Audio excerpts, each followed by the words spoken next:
Hello বন্ধুরা, আপনারা কেমন আছেন? আশা করি খুব ভালো আছেন আর সুস্থ আছেন। আমিও খুব ভালো আছি।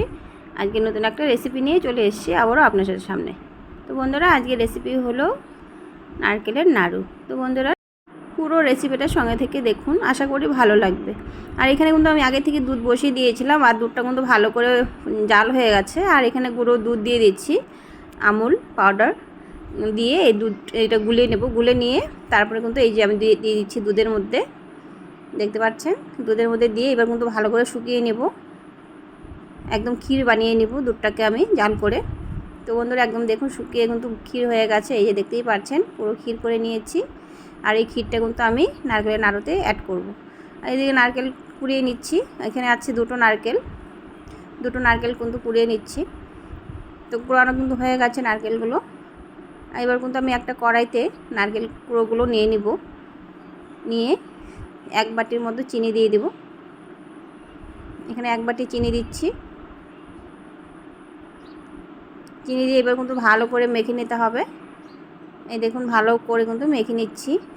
একবার মোটা দানা তো চিনিগুলো, ওই জন্য ভালো করে মেখে নিতে হবে। পুরো দানাগুলো যেন গলে যায়, কষতে কষতে এইভাবে মাখতে হবে। আর এই যে কড়াইটাতে মাখছি, আর এই কড়াইটাই সহই কিন্তু আমি এই বসিয়ে দেব ওভেনে। আজকে কারেন্টের ওভেনে রান্না হচ্ছে। আর এই যে ভালো করে কিন্তু দেখুন, এইভাবে কিন্তু নাড়াচাড়া করে টানিয়ে নিতে হবে, মানে এই যে চিনির যে জলটা শুকিয়ে নিতে হবে। অনেকটাই কিন্তু শুকিয়ে গেছে প্রায়। আর এই যে এখন আমি সেই খিসাটা করে রেখেছিলাম, দুধের ক্ষীরটা আর কি, সেই ক্ষীরটা কিন্তু দিয়ে দিলাম। আর নারকেলের মানে চিনির যে জলটা আর কি, সেই জলটা কিন্তু সুন্দরভাবে নারকেলের সাথে মিশে গেছে, টেনে গেছে।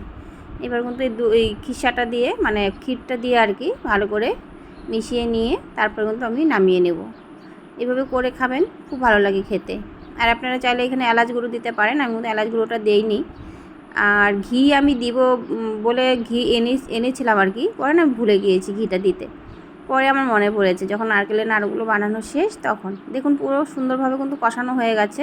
এবার আমি তুলে নেব। এবার তুলে নিয়ে মা আর মেয়ে মিলে, মানে আমরা মা মেয়ে দুজনে মিলে নাড়ুগুলো সুন্দর করে বানিয়ে নিচ্ছি। এত গরম আমাদের এদিকে।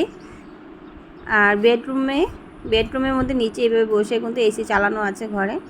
তারপর এগুলো এই নাড়ুগুলো বানিয়ে নিচ্ছি। মানে রান্নাঘরে কোনোভাবেই থাকতে পারছে না, এত গরম। তো সবগুলো নাড়ু কিন্তু এইভাবে বানিয়ে নিচ্ছি। তো বন্ধুরা, সবগুলো কিন্তু নাড়ু বানানো হয়ে গেছে, দেখতেই পাচ্ছেন।